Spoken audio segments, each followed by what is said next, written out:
Too many thoughts on my mind, I can't sleep at night, so I just keep writing. I don't need no help. Alright, so before we do get on with the top 5 list, I'm just going to give you guys my personal opinions on 2 weapons that I think deserve to be an honorable mention, and that is obviously the HVK.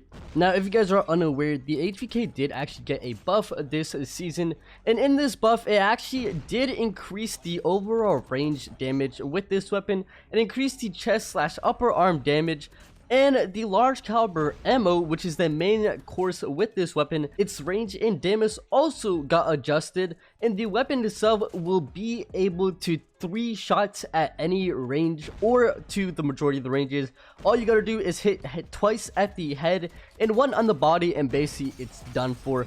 I think it does a total of 46 damage to the head. Correct me if I'm mistaken.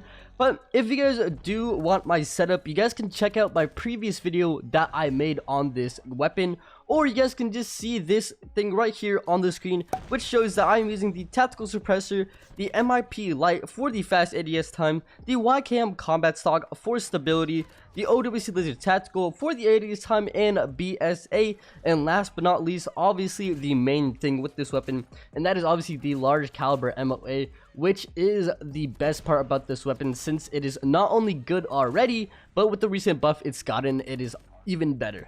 Now, the second honorable mention we have is obviously the Type 25, which is personally one of my favorite weapons. I've gotten a bunch of sick clips with this, as you guys may have noticed back when I made a lot of videos with this weapon.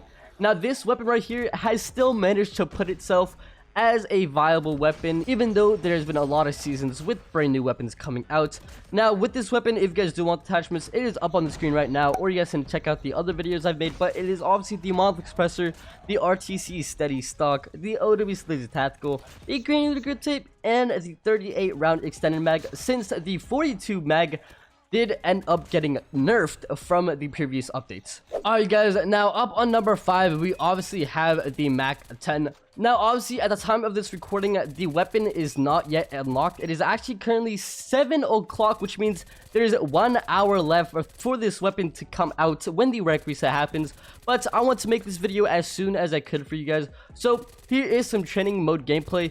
This weapon right here is definitely gonna be a very high tier SMG. Maybe it's better than the CBR, maybe it's not, I'm not too sure. That is why I'm putting it at number 5. But I'm gonna absolutely love this. I'm not gonna know what setup I'm gonna be using with yet, but if I do end up making a video for it, I will make sure to let you guys know as soon as I can. Now up on number 4, we obviously have the one, the only, the Holger.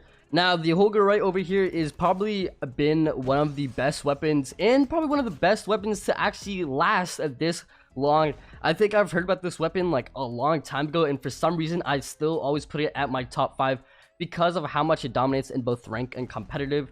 Now, this one right here, I obviously would recommend using the Monolith Expressor, the MIP Light, the No Stock, the disabled perk, and the OWC Laser Tactical. That is for the mythic, but if you guys do have the default version, I'd recommend using the Mono, the MIP Light, the Red Dot Sight, the No Stock, and the OWC Laser Tactical. No need to put the disabled, but it is this personal preference. And with that being said, let's get on with number 3.